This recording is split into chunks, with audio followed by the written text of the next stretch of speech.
The market waits for no one. Every second counts. Every decision shapes your future. This isn't a game. This is about dominating the order book. Mastering the order flow, lightning fast execution, precision down to the tick. Welcome to a new way of learning, where focus, discipline, and strategy pave the way to success. Bonjour à toutes et à tous et bienvenue dans cette nouvelle vidéo où on va ensemble s'entraîner au carnet d'ordre. Donc on va reprendre une session à l'aide du mode replay de Atas. Donc c'est un mode qui va vous permettre de charger entièrement une session. Vous allez pouvoir choisir le jour, l'heure, etc. Et ça va vous charger entièrement les volumes de la session, donc aussi bien les volumes qui ont été tapés dans l'inside print que les ordres en attente dans le bid et le ask. Vous allez aussi avoir accès à vos indicateurs VWAP, etc., la chart, les absorptions. Donc en fait, vous êtes vraiment en conditions réelles. Donc pour moi, c'est un outil qui est super puissant. Si vous voulez vous entraîner régulièrement, vous faire des replays de la session US, de la session de Londres, tester certaines stratégies, que ça soit des stratégies plus agressives ou plus conservatrices, ça va vous permettre vraiment de bosser votre trading en fait. Et sur le long terme, je pense que ça va rajouter une réelle plus-value à votre confiance, donc à votre psychologie. Parce qu'on sait que dans le trading et dans n'importe quelle stratégie, le plus dur, c'est pas d'appliquer son plan, c'est de le tenir sur le long terme. D'accord? C'est vraiment la constance. Parce que la psychologie va nous faire défaut. Quand on va avoir une série de pertes de 2-3 trades perdants, le gros souci derrière, c'est de pouvoir encore appliquer son plan à la lettre. Donc c'est facile d'appliquer un plan sur 2 trades, mais c'est beaucoup plus difficile de le garder sur 100 trades par exemple. Donc voilà, on va mettre ça en place ensemble. Donc très simplement, vous allez cliquer donc sur le mode replay qui est disponible dans le menu d'Atas. Vous allez simplement cliquer ici pour démarrer donc le mode replay. Donc là, vous voyez, toutes mes fenêtres se sont figées. Et donc ce qu'on va faire, c'est qu'on va utiliser ChatGPT pour me sectionner au hasard un jour. On va le faire ensemble, comme ça vous allez voir que je triche pas. Donc je vais demander à ChatGPT, donne-moi un jour en semaine au hasard pendant le mois de mars 2025. C'est parti. Et allez, le mercredi 19 mars 2025. Voilà, vous avez vu, donc là c'est vraiment du hasard. Donc ce qu'on va faire, c'est qu'on va aller chercher ici, donc le 19 03 2025. Parfait. Donc là, 19 03 2025. Donc là, comme vous voyez, ça va vous charger donc à partir de minuit 1 et jusqu'à 18h. Donc je charge pas toute la journée parce que moi généralement après 18h je ne traite plus. Donc ce qu'on va faire, c'est qu'on va donc charger ceci. Au moins un instrument doit actionner, ouais, j'ai pas sélectionné l'IS, et c'est parti. Donc là, il est en train de charger l'historique. Veillez bien à avoir sélectionné tick et carnet d'ordre niveau 2 pour avoir vraiment tous les volumes et les ordres limites en attente, sinon vous n'allez pas tout avoir. Donc on va mettre ça de côté, on n'en a plus besoin pour l'instant. Hop là, il y a eu un petit bug là, c'est parfait. Donc voilà, on se retrouve sur l'IS avec le carnet. L'avantage aussi de passer par le mode replay, c'est que vous allez avoir la profondeur de marché sans avoir le flux. C'est-à-dire que les flux qui sont chargés en fait dans le mode replay contiennent automatiquement les ordres limites en attente. C'est-à-dire que vous n'avez pas besoin d'avoir la profondeur de marché pour voir les ordres limites en attente, donc ça c'est très cool. Bon malheureusement, si vous vous habituez à les avoir et qu'après, quand vous allez prendre un challenge prop firm, vous les avez plus, peut-être que ça peut vous déstabiliser. Donc je vous conseillerais dans ce cas, si vous entraînez beaucoup avec Atas sur le mode replay, peut-être de prendre la profondeur de marché lorsque vous allez prendre un challenge chez Topstep, Bullnox, etc. Voilà. Donc là, ce que je fais ensuite, bon, j'aurais peut-être dû laisser ça pour vous montrer. Simplement, ce qu'on va faire, c'est qu'on va avancer donc en allez, en fois 1000 même. Donc là, ce qui est bien, c'est que donc mon horaire qui avance ici. Donc là, il est 2 heures du matin, vous le voyez. Donc là, on va avancer jusqu'à l'Open de l'Open US. Et comme ça, on va pouvoir trader directement l'Open ensemble. Donc ce qui est bien, c'est que vous avez tous les volumes, hein, vous voyez, de la journée ici, qui se mettent sur le côté. Vous allez avoir vos indicateurs, la VWAP, vous allez avoir les absorptions donc, qui ont été précédemment exécutées, les absorptions en cours également. Donc vous allez pouvoir vraiment voir n'importe quelle donnée. C'est vraiment très bien fait. Donc moi c'est pour ça que j'aime beaucoup l'utiliser et quand j'ai rien à faire, ça permet vraiment d'optimiser son temps. Surtout que là, en une journée, vous pouvez vous faire l'équivalent de 3-4 sessions US. Donc c'est vraiment top. Donc là il est 13h45, on va avancer encore un petit peu.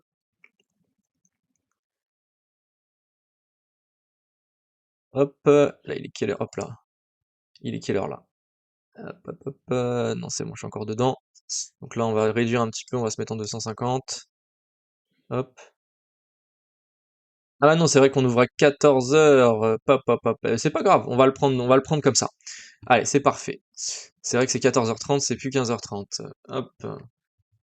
Alors, donc là, on est sur l'IS, donc ça fait 20-25 minutes que le marché est ouvert, c'est pas très grave, on va voir ce qu'on peut faire. Donc déjà, ce qu'on va faire, c'est tracer nos zones, donc ça c'est le plus important. Donc, qu'est-ce que je fais avant de démarrer ma session? Donc déjà, je vais cleaner tout ça. Euh, tac tac, dessin, objet graphique, on va, hop, action, supprimer tout, paf, voilà, comme ça au moins on a un graphique assez clean, on va même le mettre en grand écran pour que vous puissiez bien voir. Donc déjà ce que je fais, c'est que je vais tracer donc en 5 minutes des zones de support mineurs, voilà, on a une belle zone ici, on a encore une belle zone ici, ensuite on va voir ce qu'on aurait pu faire là, donc là ce que j'aime bien faire, c'est prendre mon outil de volume qui se situe juste ici, TOP Web Profile, le placer comme ceci. Ah, ça, c'est pas trop mal, mais ça me plaît pas. Voilà, voilà, voilà. Donc là, on voit qu'on a une VAL juste ici, qui peut être intéressante à travailler, un POC là. Donc voilà, là, je trace mon range, hein, tout simplement, parce que là, je vois qu'on a rangé dans cette zone. Donc en fait, je le trace pour avoir mes volumes et mes zones d'intervention. On voit aussi qu'on a aussi une confluence ici, pas loin du POC, avec la, la VWAP de la veille. Donc on pourra peut-être potentiellement travailler. Donc là, on voit qu'on est très haussier, hein. Donc sur cette stratégie-là, aujourd'hui, je vais essayer d'adopter quelque chose d'assez conservateur, dans le sens où je vais essayer de TP assez rapidement.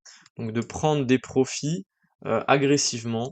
Je vais pas chercher des gros trades. Je vais essayer vraiment d'être plutôt agressif. On va essayer de rentrer à 2 lots, à 2 contrats sur l'IS. Euh, Environ, mon target, ça va être du 8 à 10 ticks, avec un stop environ à 6 à 7 ticks, grand maximum. Voilà, donc là j'ai déjà mes zones, j'ai une belle zone ici, on va tracer aussi cette zone-là, euh, qui me plaît pas trop mal. Au pire, ce qu'on peut faire, c'est même prendre tout ce range là en fait, hein. Tout ce range ici, qui est pas mal. On va pas prendre ça avec, voilà. On a la VH qui est là, ok. Ok, ok, parfait. Donc ici, tac, on remet ça en position ici. Par contre, c'est ça que je comprends pas avec Atas, c'est je ne comprends pas comment ils ont géré leur fenêtre. Ça fait que de bouger dans tous les sens. Dès que vous ouvrez la plateforme, il y a une fenêtre qui est sur le côté, à droite. En plus, j'ai 2 écrans. Alors des fois, vous vous retrouvez avec la fenêtre là qui est comme ça. Enfin, c'est horrible. Franchement, il faut qu'ils s'améliorent là-dessus parce que vraiment, c'est vraiment la merde. Bref. Donc là, vous vous remettez donc en vitesse 1 sur le replay et on part sur play. C'est parti. Allez. Donc là, on a nos zones de tracé. Et bien sûr, on pourra retracer au fur et à mesure, hein. Si je vois un range qui se forme ici, je serai carrément capable de replacer donc un petit volume profile pour avoir mes zones de VH et de VRL. Ce qu'on va faire, c'est qu'on va directement se mettre un take profit à 10 et un stop loss à 7 ticks pour l'instant. Et comme ça, au moins, on va pouvoir travailler avec ça. Sachant que des fois, je bouge, hein, mon stop et mon take profit, tout dépend de ce que je vois sur le marché. Donc voilà, on a laissé passer un peu le début. Donc là, on voit qu'on arrive dans une zone qui peut bloquer. En plus, on a une belle zone de résistance sur les 709. Donc on va voir ce que le prix fait dans cette zone-là.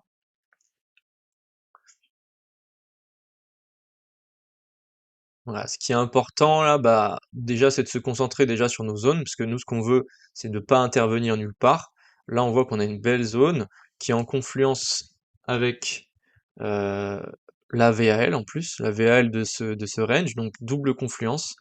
Euh, donc là, ce qu'on va attendre, bah, ce qu'on va attendre, c'est de voir le prix venir ici. Donc peut-être qu'il va pas venir tout de suite, hein. On va voir ce qui se passe. Donc ce qu'on va pouvoir faire, c'est que vu qu'on est en mode replay, eh ben, on peut avancer un petit peu si jamais c'est un peu long. Donc je vais me mettre en fois, on va se mettre en un tout petit peu plus, voilà, en x5. Voilà, ça va avancer un tout petit peu plus vite. Et on va voir ce qui se passe dans cette zone. Donc là, je suis en x5, hein. Je vais le remettre en x1 une fois qu'on aura quelque chose de plus intéressant, si on peut travailler sur une zone.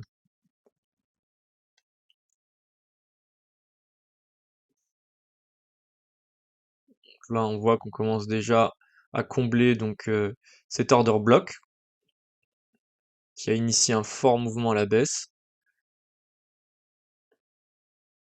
Ok. Donc là, ce qu'on pourrait déjà commencer à faire, c'est tracer un petit range ici. Hop, donc faut pas qu'on le trace voilà, trop loin. Voilà. On aurait notre POC ici. Ok. Ok, parfait. On va se remettre en x1, tranquillement. Pas aller trop vite. Voilà. Donc là, potentiellement, ce qu'on pourrait déjà trader dans cette zone, c'est si on revient sur les niveaux de la VAL, donc sur le niveau des 700, peut-être commencer à regarder pour des achats. Là, on voit que ça rachète dans cette zone, on a commencé à former un mini range. Donc là, on est en train de le break à la hausse, hein, bien sûr. Mais notre objectif, nous, c'est de trouver des endroits pertinents pour entrer en position. Là, en l'occurrence, on est à l'achat, on le voit depuis le début, donc on va essayer de continuer d'être dans des achats, d'être dans le sens du flux. Et là, on voit que bah, pour l'instant, ça rachète sur le niveau des 700. Donc, on va essayer de voir si jamais on a une entrée par ici. Donc, vous pouvez le voir également ici, hein, on le voit, hein, là, on peut mettre une petite note. Hein. On voit qu'on a racheté sur ce niveau, parce que dans l'inside print, on voit les volumes. Donc, on voit qu'on s'est arrêté pile sur le niveau des 99, 90, 75. Donc, on peut reset l'inside print et voir si on a une opportunité de réentrer ici.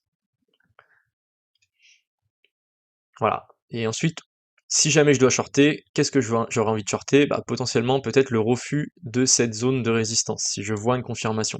Mais pour l'instant, mon objectif, c'est déjà d'aller chercher ce niveau. Donc, je rappelle, je cherche pas un short pour une continuation, je cherche un short pour une réaction. Donc c'est pour ça que je me permets de faire du contre-tendance, d'aller chercher un fade là-dessus, tout simplement parce que j'ai des confluences. J'ai un fort niveau ici, VAL, j'ai une zone de résistance qui a servi support maintes et maintes fois, qu'on a cassé par le bas, qu'on a pullback ici. Donc pour moi, c'est un niveau intéressant à trader. Maintenant, on va laisser faire le prix, et on va voir qu'est-ce qu'il peut nous donner ici. On va essayer d'avancer un peu, c'est un peu long pour la vidéo, voilà ce qu'il donne. Ok, donc là il commence à pousser un peu. Je suis en x5.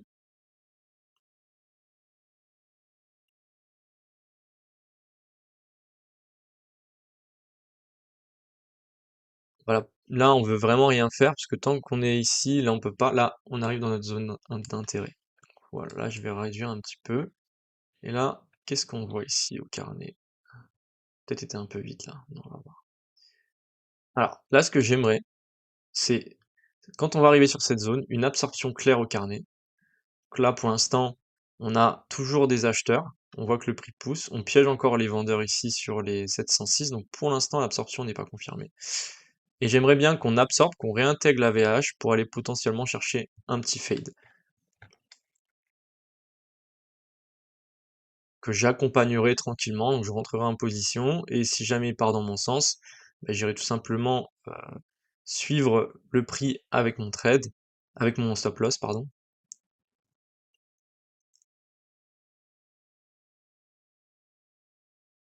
Là, on voit qu'on continue à pousser. Il y a toujours des acheteurs, hein. Ça achète market. Là, on arrive vraiment pile sur la zone, 708, hein, on le voit ici. Donc là, on va voir comment ça réagit. Donc ça, je rappelle, les zones, c'est jamais au tick près, hein, on peut toujours mécher un peu au-dessus.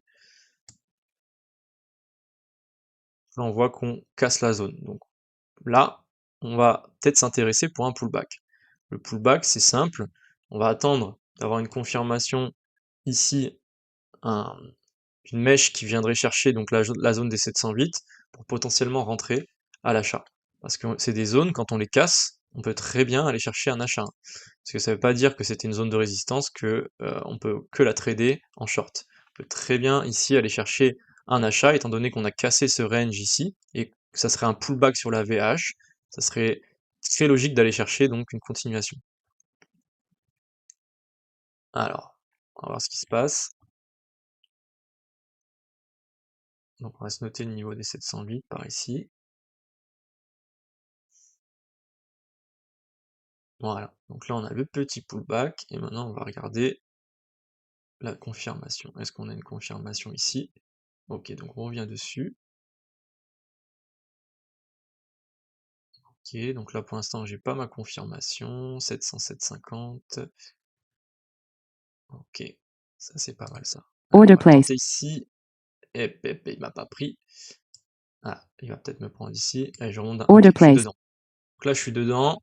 On va voir ce que ça donne. Je suis rentré donc pile sur la VAH avec un stop à 7 ticks. Donc est-ce qu'on va réussir à aller chercher? Là j'aime pas trop ce qui... Voilà. Je préfère claquer les acheteurs market.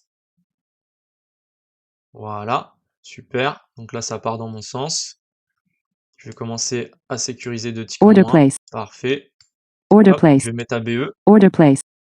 Et là, je vois qu'il y a un vendeur juste ici à Order 709,50. place. On va Order se mettre à place. 709,50 parce que je vois qu'il y a un vendeur. Je vais sécuriser un tick. Order place. Hop, Order et cancel. voilà, 5 ticks. Premier trade gagnant. Donc là, on a pris... donc on est rentré à 708 et on est sorti à 709,50. Voilà. Donc là, premier trade gagnant sur 2 lots, hein, c'est déjà un beau trade, hein. Avec 2 contrats, ça vous fait quelque chose comme 5 ticks, ça vous fait 120, 130 $, quelque chose comme ça.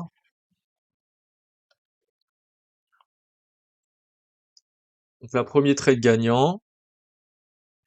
Là, si on en fait un deuxième full TP à 10 ticks, on a fini la session déjà, hein. Ça ferait quelque chose comme 300, 350 $, c'est déjà très très bien pour une session de trading. Et là, vous voyez que il n'y a pas besoin de prendre beaucoup de trades dans une session pour être profitable. Et vous avez vu en plus ce trade là, j'aurais pu le garder, hein. Donc là, j'aurais pu TP. J'étais très conservateur parce que c'est le premier. Généralement, sur les premiers trades de la session, je vais être plus agressif pour sécuriser un petit peu de PNL. Et ensuite, après, une fois que j'ai du PNL d'avance, je vais laisser un peu plus courir les trades. Donc là, si on revient sur cette zone, peut-être qu'on serait intéressé encore à acheter. On a vu qu'il y avait un acheteur ici qui défendait la zone, hein. Donc si on revient sur la zone des 708, 709, par ici, on pourrait potentiellement retenter un achat.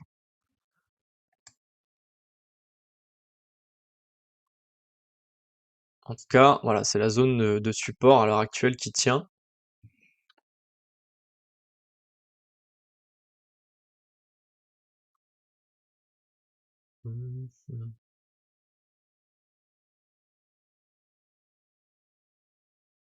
Ouais, on va attendre. Donc là, au niveau des volumes, on a un creux de volume ici, donc si on vient se réappuyer juste ici sur les 709,50, ça pourrait être aussi un achat.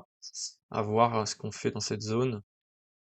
Là, pour l'instant, on n'a pas vraiment d'absorption ni d'information sur les 710.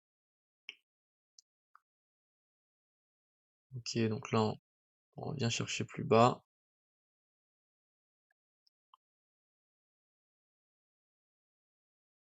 Ok, donc là, on arrive sur notre zone d'intérêt. On va voir ce que dit le prix. Donc on avait l'acheteur qui était par ici, hein, tout à l'heure, hein. Même un peu plus bas, je dirais. Ouais, là, ça me semble pas mal. Order On le voit, place. on l'a vu. Vous avez vu les 3-4 ticks là? On va essayer de se mettre à Order 709. place. Ah, dommage, dommage, dommage. Vous avez vu là? Donc là, on n'a pas été pris, malheureusement, parce qu'on peut pas être dans tous les trades, hein. Mais là, on avait un beau point d'achat. Regardez, là, ça pousse. Donc là, vous voyez les 2-3 ticks qui viennent d'appuyer. Donc là, c'est le mec qui rentre market, hein, tout simplement, hein. C'est un gros intervenant qui rentre market. Et là, regardez, si on aurait été tag, on aurait déjà TP, hein. Donc là, ça aurait été session finie, hein. Donc là, on l'a vu, malheureusement, mais on n'est pas dedans. Donc voilà, on aurait dû être plus agressif, mais après, être plus agressif, c'est aussi prendre plus de risques. Donc potentiellement, prendre plus de SL aussi. Donc après, tout dépend de votre style de trading. Moi, c'est vrai que j'attends des confirmations, je veux voir que le prix part dans mon sens. Donc j'aurais peut-être pu placer mon ordre un peu plus haut, ici, pour être pris, mais malheureusement, voilà, je suis pas pris. Donc là, je vais l'enlever, puis on va attendre, on va peut-être avancer un petit peu pour voir ce que fait le prix. Je vais avancer en x2. OK, donc là, il revient, je veux voir avant la réaction. Donc là, je me suis remis en x1. Donc là, on a toujours l'acheteur qui est ici, market, hein, qui défend. J'ai envie de voir, est-ce qu'il arrive à défendre ou pas encore cette fois-ci? Parce que généralement, quand une zone est testée 3-4 fois, c'est pas très bon signe.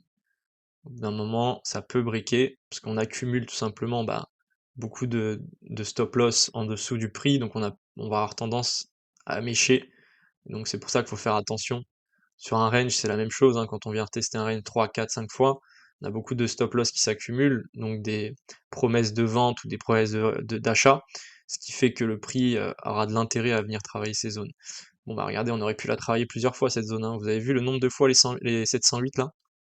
Ça ça travaille et là, bah, votre session est déjà finie, hein. Vous prenez cette zone plusieurs fois là, 1, 2, 3 fois, vous sortez à 10, ouais, à 8 ticks, 4, même 5 ticks.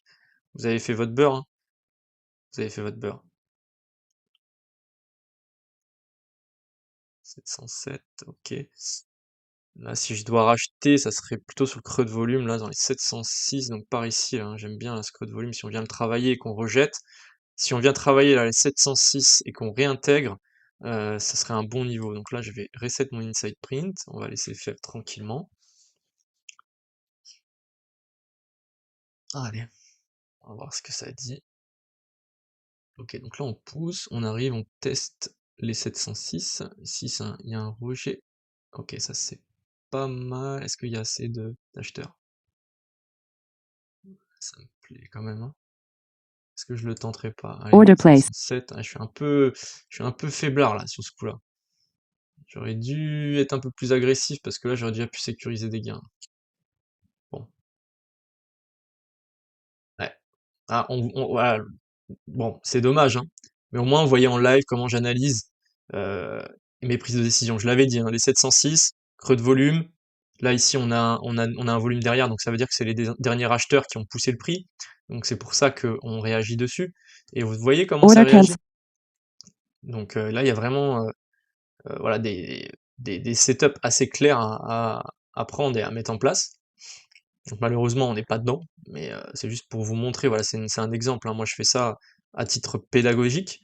D'ailleurs, si vous aimez ce type de contenu et de vidéo, bah, n'hésitez pas à me le faire savoir en mettant un petit commentaire. Ça fait toujours plaisir de vous lire ou de mettre un petit like sur la vidéo.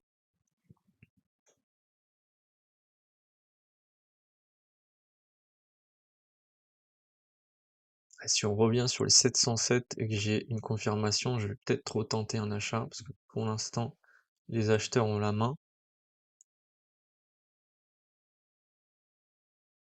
C'est pas mal ça, mais j'aime pas qu'on soit au milieu du volume. Là, je le sens que ça pousse, ça a envie d'y aller, mais j'ai pas envie de rentrer là parce qu'il y a une probabilité qu'on vienne retester les 707 avant d'y aller. Mais là, on voit que ça pousse, regarde. On le voit clairement.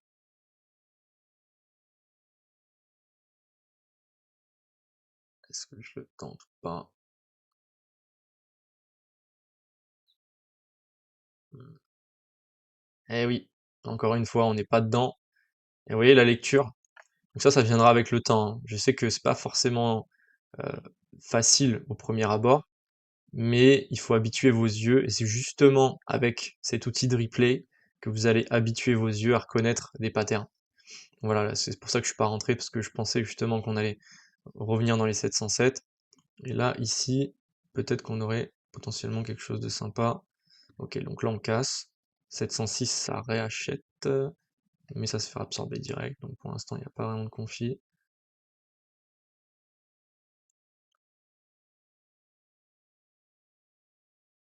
Est-ce que je le joue là cette fois-ci? Je le joue à 707,50, on va voir ce qu'il va me prendre. Oula, il y a eu un gros sell-off là, ok, pas mal. Allez, super, super. Allez, je le laisse celui-ci, je vais sécuriser. Hop là, sorti, alors je crois que je me suis fait sortir à cause du spread, c'est vraiment dommage, parce que je crois que j'ai sécurisé un tick, j'ai à peine eu le temps de mettre mon trade à un tick. Vous avez vu? Ça a été très rapide. Ouais, voilà, c'est ça. J'ai pris un, je suis rentré, voilà, j'ai sécurisé un tick. Ah non, 2. 750 et je suis sorti à 750, je suis sorti à 608. Ouais, 2 ticks alors du coup. Bon bah écoutez, c'est pas trop mal. Bah voilà, si bon il n'y avait pas eu ce petit bug de spread là, enfin après c'est pas un bug, hein, ça aurait pu arriver en réel, mais avec tous les trades qu'on a pris, j'ai pas envie que la vidéo dure trop longtemps. Donc là ça fait déjà quand même 25 minutes. Donc je pense que vous avez déjà pas mal de contenu. Et vous avez vu qu'en l'espace de combien de temps, on a commencé à trader par ici, je crois, 55, là il est. Voilà, en l'espace de 20 minutes, une demi-heure et bah vous avez fini votre session avec 2 contrats sur l'IS. Il suffit juste d'attendre des zones pertinentes, avec l'aide du volume, l'aide de vos niveaux que vous avez tracés ici en support et en résistance, et vous pouvez faire des petits trades qui durent pas très longtemps, moins d'une minute, et vous avez fini, enfin vous clôturez du PNL assez facilement. Bon, je dis pas que ça se passe tous les jours comme ça, loin de là. Vous savez, comme vous et moi, qu'il y a des jours où, bah, malheureusement, les probabilités fait qu'on va se prendre, un SL, 2 SL d'affilée, donc là, c'est un peu moins drôle. Mais voilà, l'objectif, c'est vraiment, de s'entraîner avec le replay pour devenir de plus en plus performant, de prendre de moins en moins de SL, de savoir maîtriser ses pertes parce que vous avez confiance en votre stratégie, et ça fera la différence sur le long terme. Voilà. Donc bah, j'espère que la vidéo vous a plu. Si c'est le cas, je vous invite bah, à vous abonner pour suivre les prochaines vidéos de la chaîne. Vous pouvez également rejoindre notre Discord qui est dédié à l'entraide. On est une communauté donc de traders au carnet, order flow, etc. Donc on essaye vraiment de se soutenir les uns les autres. Moi je partage du contenu gratuit, les autres membres voilà, se posent des questions, etc. Donc bah, n'hésitez pas à nous rejoindre. Il y a aussi un Telegram où je poste un peu les annonces des prochaines vidéos et puis je vous pose des questions également. Donc n'hésitez pas à nous rejoindre et puis bah, je vous souhaite un bon trading et puis je vous dis à la prochaine. Allez, ciao la team.